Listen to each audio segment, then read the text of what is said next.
大家好，今天开始我们来讲三正道主题内容。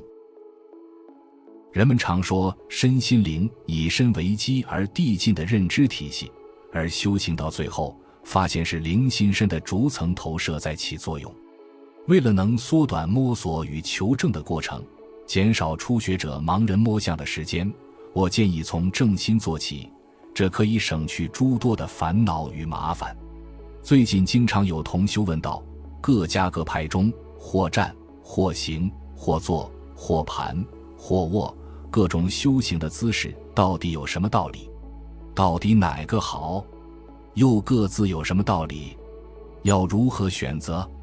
什么时候用哪个姿势最适合呢？接下来会一并解答。三正道正心篇。好不容易爬上墙头，才发现梯子搭错了墙根，从井底之蛙直到天外有天，奋力前行，一番打拼，然后回到原地，迷惑不已，是很多修行者经历过或正在经历的。市井中各种说法，门道多如牛毛，多数连究竟法的边都不沾，也在敛财收徒或博取点击量。其实很好分别，看其主张中是否存在多次元同时性的认知，就清楚这一之间的次第是属于幼儿科普还是考研大纲。如果还在用单一线性思维指导认知，成为主要理论框架的，那作为思维时空启蒙教材比较合适3至7岁使用。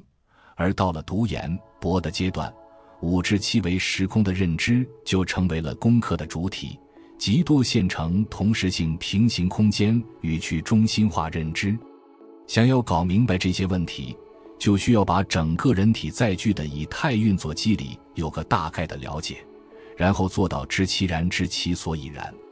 今天我用一个比较客观通透与科学的方式告诉大家，到底我们是什么，在干什么，又为什么，最后能得到什么，应该期许什么。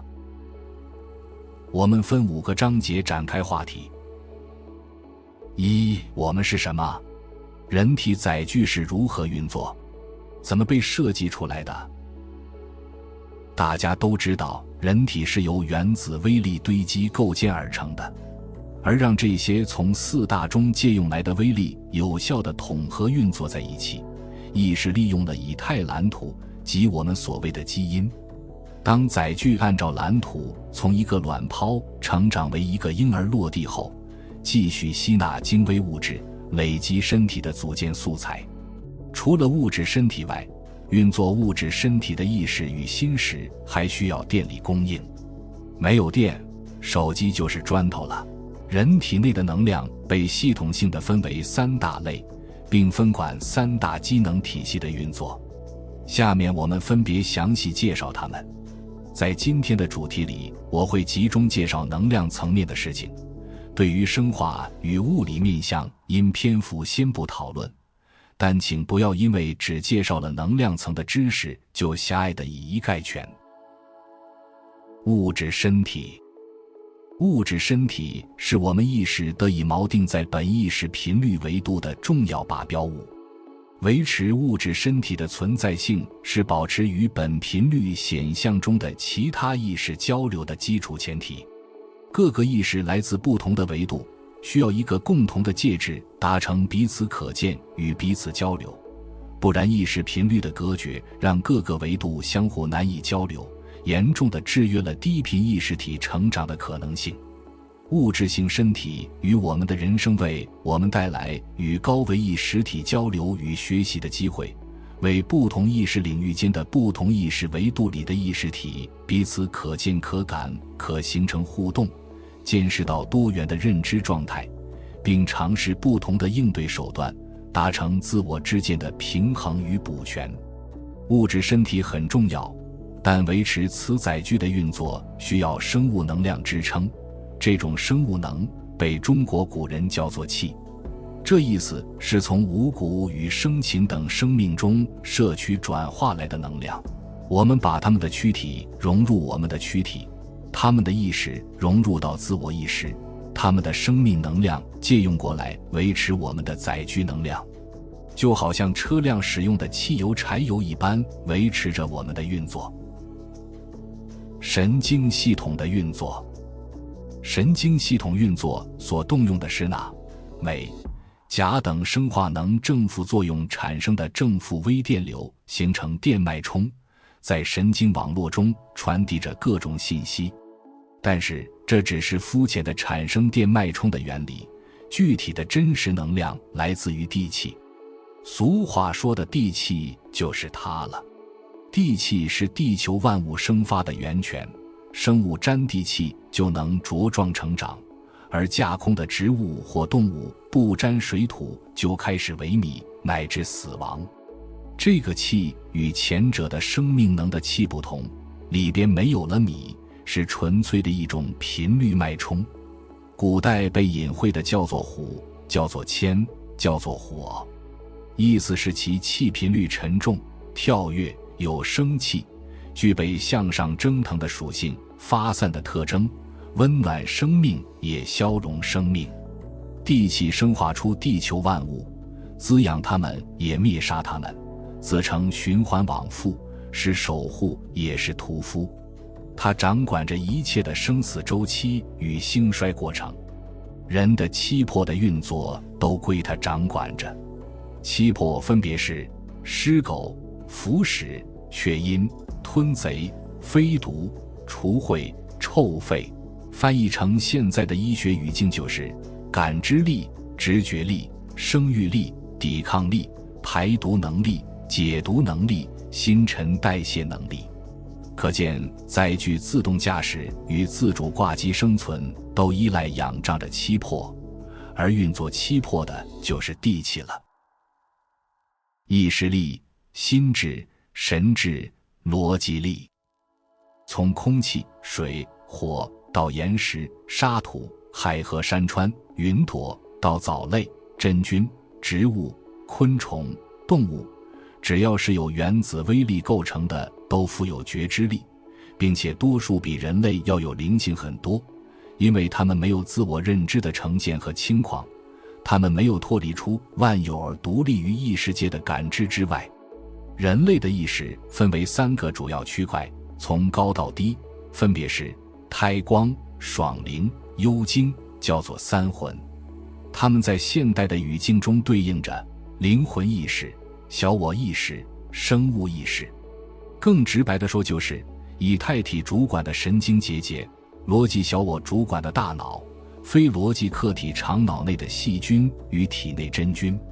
差别在于各自有各自的利益趋向与诉求，包括七魄在内都是我。具体的内容在其他的影片中展开过，今天就不赘述了。灵魂主宰人的意识趋向，觉魂小我主宰人的好恶良知，生魂菌群主宰人的寿命。人若死后，七魄和生魂会消亡，觉魂还留在人间或阴间，被灵魂关注着。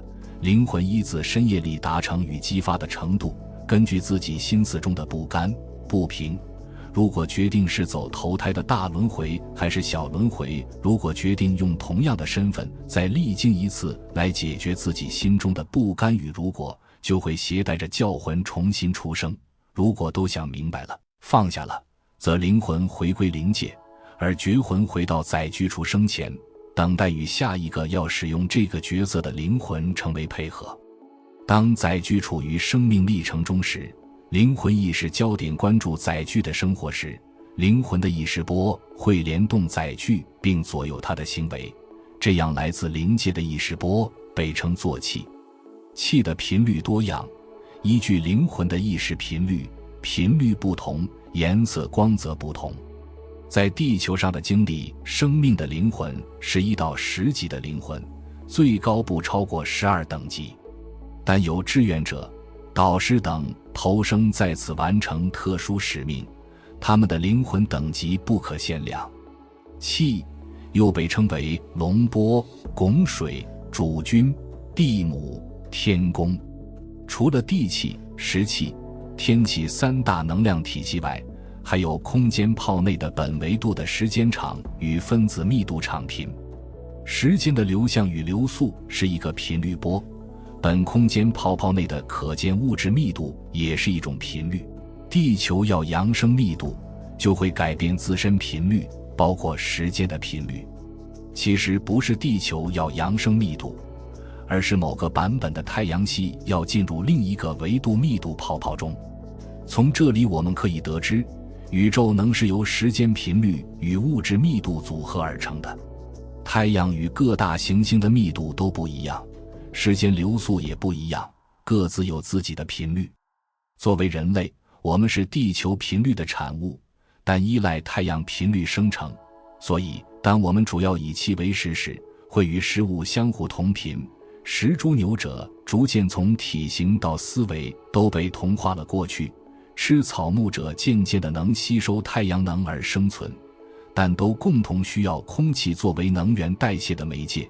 修行人单纯地依赖太阳能，水与空气也是可以生存的。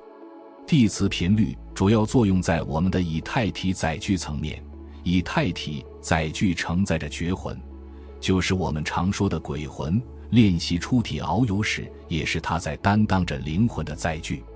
以太体有自己独立于身体的一套能量系统，包括体内的7脉轮、12经络、双手脉轮。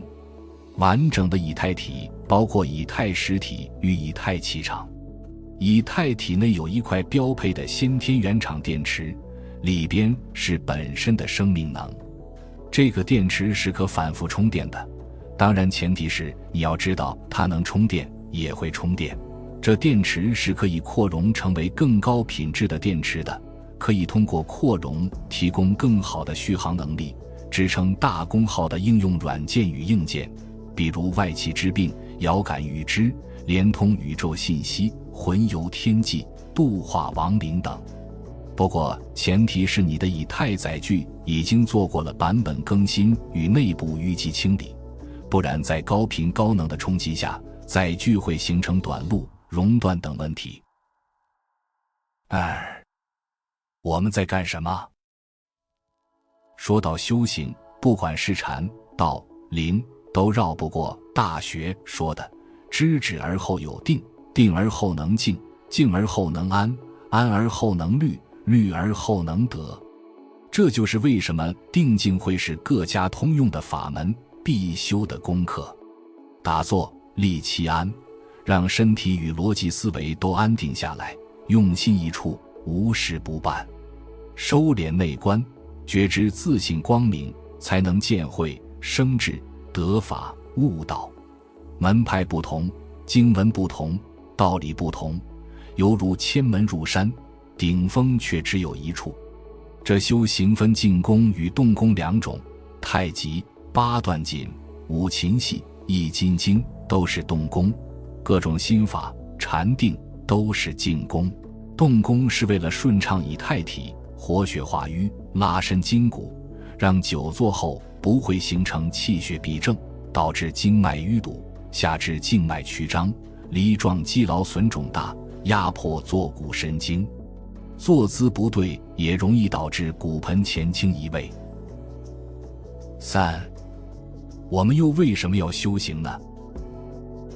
修行无法产生直接的社会竞争力，也无法让自己在各种攀比中更胜一筹，成为令父母骄傲的别人家的孩子。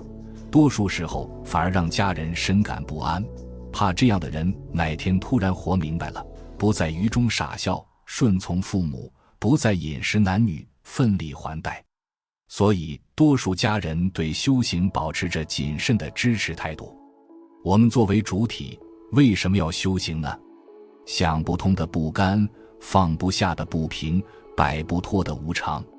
很多人进入修行是为了心想事成，神通广大，开挂人生，然后弯道超车，达成人中龙凤。现在的穿越剧、修仙传、屌丝逆袭都是这个套路。就算不能如此，至少图谋个清安喜乐的境界，让自己可以活得轻松些。这些诉求一点没错，所以很多人学习丰盛、吸引力法则等快速简便的法门，并感受到自信带来的力量。当然，无常还是左右在生活之中。